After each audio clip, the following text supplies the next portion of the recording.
जहिया छोड़ के चल जाइबाही जहिया छोड़ के चल जाइने ससुर दिया गे उहे दिन खाए के मारबो हम जहरिया गे उहे दिन खाए के मारबो हम जहरिया गे विकास मटियार कला सीतामढ़ी मटियार कला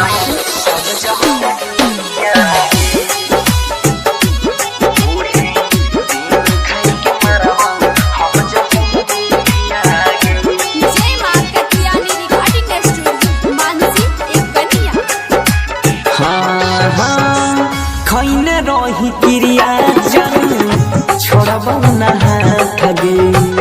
तब किए छोड़ के जाय छे दीवाना के साथ गे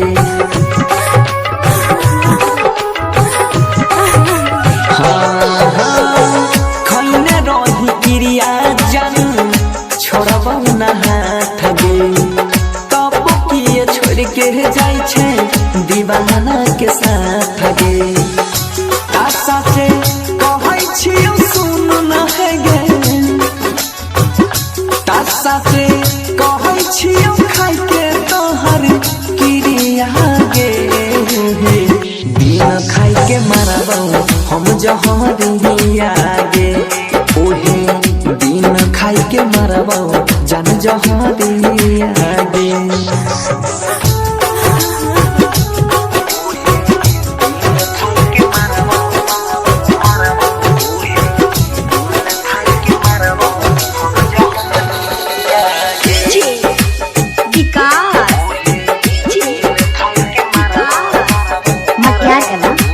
सीतामढ़ी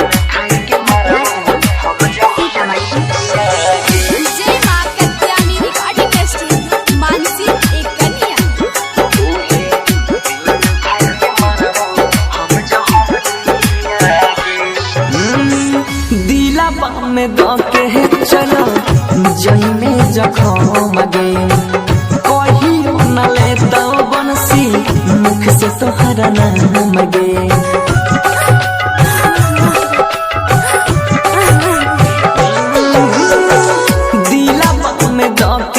चलो जई में जखम गे कहियो न ले तो बंसी मुख से तोहरा नाम गे उठता डोली फेरले बाही तू